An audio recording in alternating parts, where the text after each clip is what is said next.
The name dominating national headlines for more than 2 weeks. We know Roy Moore is running for the U.S. Senate, and his campaign is in trouble. They were girls when Roy Moore immorally pursued them. Now they are women, witnesses to us all of his disturbing conduct. But what about the other guy? The challenger to the man accused of being a sexual predator. What we're getting nationally is, Alabamians would vote for a pedophile over a liberal Democrat. And in this circumstance, yes. Okay, well, so you're just saying it flat out then. Yep, All absolutely. right. I feel like my record speaks for itself. In the red state of Alabama, where Republicans have held every statewide office for the last 25 years, the blue label of Democrat is drowning out Doug Jones' name to some, even while his opponent is drowning in scandal. We're staying in our lane as best we can. Obviously, to some extent, it's a distraction.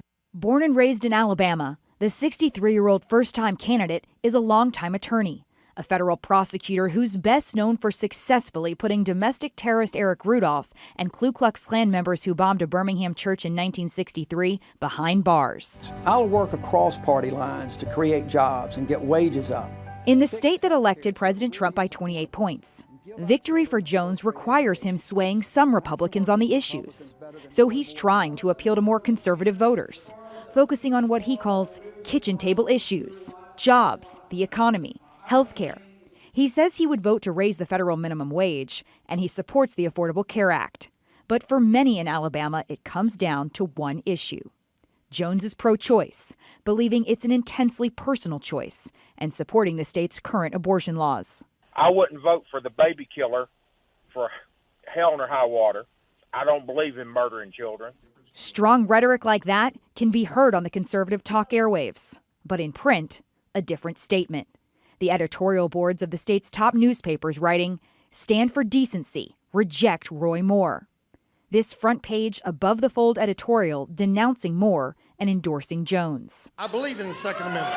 Alabama voters are skeptical of outside influences on this race, but their choice on December 12th is crucial to the balance of power in Washington. Kaylee Hartung, CNN, Atlanta, Georgia. All right, let's talk about this very controversial campaign. To do that, CNN political commentators Patty Solis Doyle and Ben Ferguson and CNN political analyst Julian Zelizer. Morning, everybody. Morning. Morning. Patty, let me start with you. The accusations against Roy Moore, some conservatives still skeptical of Doug Jones, mainly because he's a liberal. And then the Washington Post is also reporting that he's struggling to energize African-American voters. There's 2.5 weeks left. So what do you think that Doug Jones can do if he wants to win? Well, I think for the first time in a very, very, very, very long time, Democrats have a chance to win a Senate seat in Alabama. But it is Alabama, and it's going to be very tough. And I think what Doug Jones really needs to do is energize his vote and make sure he pours all of his resources in getting his vote out. I think for Roy Moore, you know, there are, I don't know if we can trust these polls in Alabama. I think it's very hard for anyone to say to a pollster on the other end of a telephone line, yes, I'm going to be voting for someone who has been banned from the mall because he preys on teenage girls.